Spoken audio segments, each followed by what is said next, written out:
I really expected that, of course, there's a law that you can point to in the law book, the code, that requires you to file a tax return. Of course there is.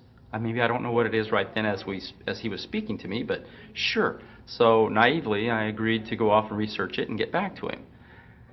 3.5 months later, I was at that point where I couldn't find the statute that clearly made a person liable, at least not me and most people I know, and I had no choice in my mind except to resign. I had to leave the IRS because I presented evidence that I had accumulated indicating that the agency was violating the law and violating people's rights. And I asked the agency for a response to my sincere concerns. And the answer I got was that they would not respond to my concerns and that they would provide me with the paperwork necessary to tender my resignation. But We the People Foundation for Constitutional Education put a full-page ad in the USA Today on July 7, 2000. And within the body of that ad was a $50,000 challenge for anyone that could show the law. And to me, $50,000 is a lot of money. So I went after that and did the research based on the fact that I thought, let's put this baby to bed. I'm hearing all these rumors. I'm going to kill 2 birds with 1 stone. I'll answer these people's questions that are asking me, and then I'll win this $50,000. And, based on the research that I did throughout the year 2000 and that I'm still doing, I have not found that law. I've asked Congress, we've asked a lot of people in the IRS commissioners, helpers. They can't answer, because if they answer, the American people are going to know that this whole thing is a fraud. I was surprised to hear these highly trained and decorated IRS agents telling me there was no law requiring American citizens to file a 1040 or to pay an income tax on their labor. I haven't filed an federal income tax return since I left. I have not filed a tax return since 1999. Approximately 67 million people don't file an income tax return. Why do you think you've been able to get away with not paying or filing your income taxes for so long? Well, first of all, I've not gotten away with anything. I'm not hiding from anyone. I'm simply asking the IRS to show me the laws that apparently require me to do these things, and they are suspiciously reticent to answer questions from me, and of course there are millions of other people, many other organizations who have attempted to get answers. They act very suspiciously when asked to simply sit down at the table with the American people and discuss what their obligations are. Rather than pulling up a chair, they pull out a club.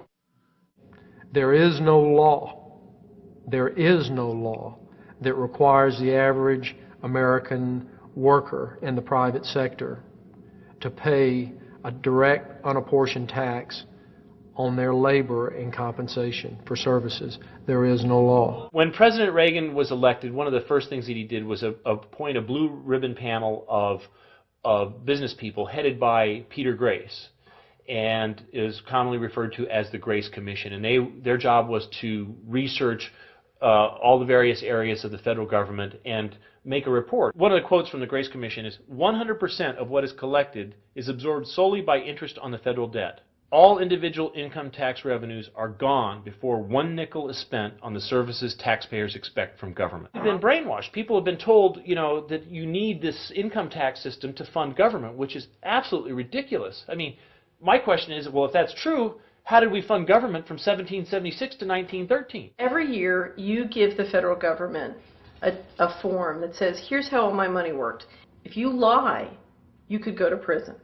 So you're required to give them a financial statement that under, the force of law could put you in prison if it's not impeccable, right? And under the law, they're supposed to do the same. They're supposed to give you back a financial statement that says, here's what we did with your money. Except you comply and they don't.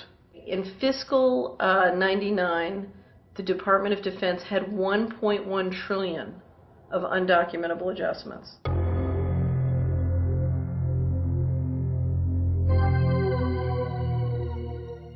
The following year, they had 2.3 trillion of undocumentable adjustments.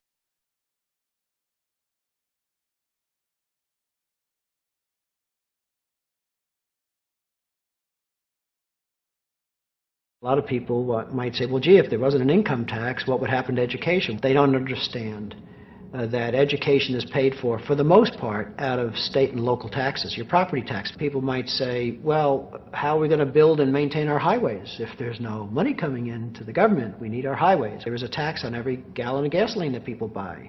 Proceeds from the income tax do not pay for highway construction. The amount of money that we spend on defense is exactly equal to the amount of corporate income tax, which is quite legal and quite constitutional. These liens that are recorded against people by the government for tax liens are nothing more than allegations. They are non-substantive. They have never been determined by a neutral third party, such as a court, to have one shred of validity.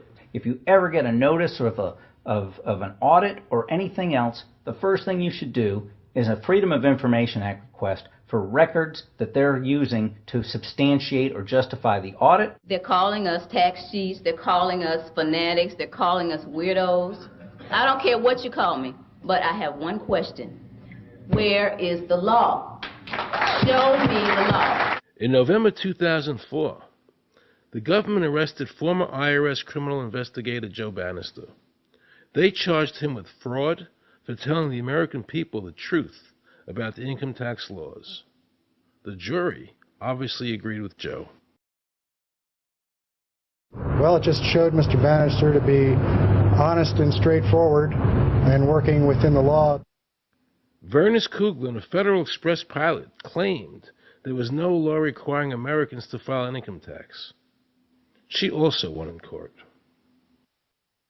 24 people were criminally charged by the IRS because they claimed there was no law requiring them to file an income tax return. The fact is, neither the judge, nor the prosecutor, nor the IRS could bring that statute in there because it's not in the books. The jury came back with an acquittal for everyone.